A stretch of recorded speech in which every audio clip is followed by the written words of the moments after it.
The illusion is shifting now, we see more clearly.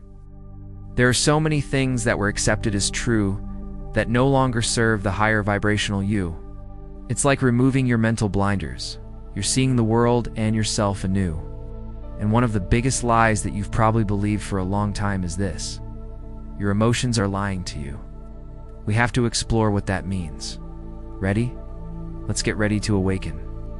Welcome back to Decode the Illusion. Your awakening starts here, fueled by courage, clarity, and a deep desire to grow. I am your guide.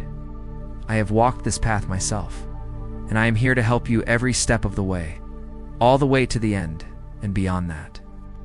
And we'll be with you. This episode is part of our series, The 8 Principles of Awakening. Today we're talking about principle number 6. Your emotions aren't truth, they're signals, not reality. This is a big one. The very essence of awakening often involves questioning everything you've been told and believed. It's about looking within and asking, what do I really know? What do I truly believe? You've been taught, conditioned, programmed since birth to believe that your emotions are the ultimate arbiter of truth. How do you feel? People ask, as if your feelings somehow reflect a higher wisdom. But what if I told you that your feelings are just that? Feelings, signals, not absolute truths. Emotions are powerful, yes, but they are not the final word. They're not the voice of your soul. They're the echo of your past. Every fear, every doubt, every moment you felt not enough, a reaction to experiences that have been tucked away in your subconscious. This isn't about denying your emotions or pretending they don't exist. It's about understanding their nature. Every fear, every doubt, every moment you felt not enough wasn't always yours to begin with. It was fed to you by external factors and internalized through repetition, through conditioning, through survival responses. These beliefs and emotions are not an inherent part of you. They're visitors, they are messages, but they are not you. When emotions come up, don't run, don't push them down, and don't blindly obey them. Observe them. Witness the sensation. Name the story behind it. Ask, is this truth or is this programming? If an emotion controls you, it owns you. If you observe it, you free yourself. Think about it. For years, you've let emotions dictate your actions, your relationships, your decisions. But starting now, you'll begin choosing your response.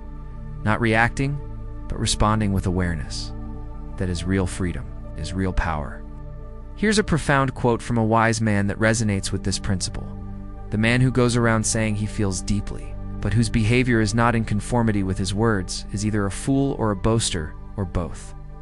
Epicurus. He understood the gap between feeling and action. Just because you feel something doesn't mean you must act on it.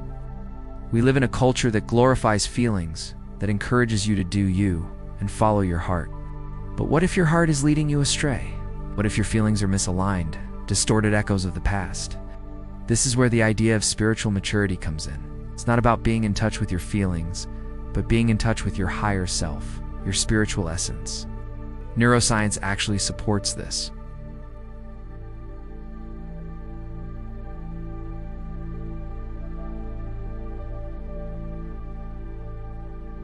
Your awakening is kind of like realizing there are multiple channels on a radio. You can choose which station to tune into. You can turn down the volume on the emotional static and tune into the frequency of your higher wisdom. So how do you do this? How do you start tuning out the emotional noise and tuning into your higher wisdom? Well, it starts with awareness. Become aware of your emotional patterns, those automatic reactions that arise. Start naming them. Is it anxiety, fear, doubt, anger, jealousy? Once you identify the emotion, ask yourself, where is this coming from? Is this my truth or someone else's programming? For instance, let's say you feel a surge of jealousy when you see a friend hanging out with someone new. Step back. Breathe. Instead of immediately reacting or judging yourself, ask, why am I feeling this way? Does this feeling reflect my true self? Or is it a leftover belief from a past experience? This simple shift in perspective can save you from acting on a feeling that doesn't align with your true values. Here's another scenario. You might feel a sudden rush of anger when your partner doesn't help out around the house. Again, pause. Instead of lashing out, ask yourself, is this anger mine? Or is it a reaction to past experiences where I felt unappreciated? Do I genuinely feel angry? Or am I just acting on old wounds? This practice of emotional discernment is like filtering out the noise. You're choosing to listen to your inner wisdom instead of being dictated by fleeting emotions. It's okay to feel, but it's crucial to choose when, where, and how to express those feelings. In a world that often praises authenticity and vulnerability, it's essential to discern what's real authenticity and what's just wounded reactivity. In the spiritual realm, there's a beautiful analogy for this. Imagine your emotions as the leaves on a tree. Just as leaves change color and fall away with the seasons, your emotions shift and evolve. Some bring joy and nourishment, while others, like fear and anger, may seem to choke the branches. But just as a gardener prunes away dead leaves to nurture the tree's growth, you can learn to prune away unhealthy emotions to nourish your spiritual growth. Some of you might be thinking, but what about intuition? Isn't that also an emotion? Yes, intuition is a feeling, but it's different from other emotions. Intuition is a subtle inner knowing, a guidance that transcends logical understanding. It's not based on past experiences or external stimuli. It's a direct perception of what's right for you. Think of it this way. Intuition is like the GPS in your car. It provides directions, but it doesn't force you to drive in a certain direction. Your emotions are more like the signs along the road.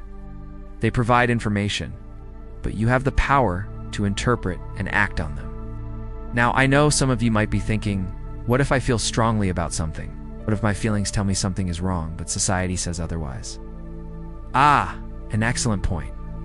Here's where discernment becomes key. Discernment is the ability to judge rightly in a given situation, to separate the wheat from the tears, so to speak.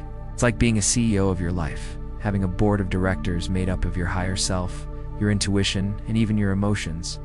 But ultimately, you make the final decision. Your feelings might be telling you that a particular job, relationship, or situation isn't right for you, even if everyone else thinks it's fantastic. In this case, you would honor your feelings, but you wouldn't let them dictate your actions without discernment. Imagine a surfer paddling in the ocean. A surfer feels the power of the waves beneath them, but they don't fight against the waves. Instead, they use that power to propel them forward. Similarly, your emotions are a source of immense power. You can tap into them, understand them, and use them to propel your spiritual evolution. But you don't need to be at their mercy. Think of a time when you acted on a feeling that you later regretted. Maybe you broke up with someone in a fit of anger, or said hurtful things that you couldn't take back. Emotions can lead you astray if you let them. But with discernment and awareness, you can navigate them skillfully. This concept of emotional discernment is deeply rooted in various spiritual traditions. For instance, in Taoism, there's the idea of Wu Wei, often translated as non-action, but it's more accurately described as effortless action. It's about aligning with the natural order of the universe and acting in harmony with your true self. This requires a deep understanding of your emotions, a kind of emotional stillness that allows you to hear the whispers of your higher wisdom. Similarly, in Buddhism, the concept of right speech involves not just what you say, but how you say it, emphasizes speaking truthfully, kindly, and at the right time. This practice of right speech encourages a mindful approach to communication, much like how you should approach your emotions, mindfully. In essence, emotional mastery isn't about suppressing your feelings. It's about refining them, understanding their root, their purpose, and whether they're truly yours or echoes of the past. This is the essence of spiritual maturity. It's the ability to navigate the complexities of human emotion without being tossed about by them.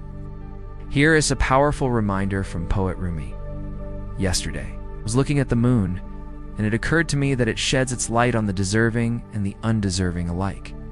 It does not ask who is worthy of its light. It just gives. Why? Because it is the nature of the moon to give light. So too, the nature of the soul is to give love, therefore. Always be ready to give love, to forgive, to show compassion and kindness to others, for that is the way of the Master. In the context of emotions, this teaches us not to judge ourselves for feeling a certain way. It's natural to feel a range of emotions, But it's also crucial to remember that just because you feel something doesn't make it right or true. Always ask yourself, is this feeling serving me? Is it helping me grow? Or is it holding me back? You've been taught, conditioned, programmed since birth to believe that your emotions are the ultimate arbiter of truth. How do you feel? People ask as if your feelings somehow reflect a higher wisdom. But what if I told you that your feelings are just that? Feelings, signals, not absolute truths. This is where the idea of spiritual maturity comes in. It's about looking within and asking, what do I really know? What do I truly believe? It's not about denying your emotions or pretending they don't exist. It's about understanding their nature. And remember, your emotions are powerful, but they're not the final word. They're not the voice of your soul. They're the echoes of your past. Your journey to awakening begins here, fueled by courage, clarity, and a deep desire to grow. You're not alone. We're moving forward together. Remember, this is just the beginning. You're awakening. You're remembering. We're walking this path together.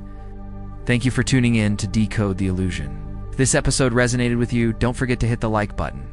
And if you're not already subscribed, hit that subscribe button so you never miss an episode. Share this episode with anyone who might benefit from it. Together, you and I are decoding the illusion and creating a life that is real, raw, and true. See you in the soon, episode 7. Your body is trying to tell you something. Are you listening? Thank you for joining us. See you soon. Until then, decode the illusion. Remember, we live in an illusion.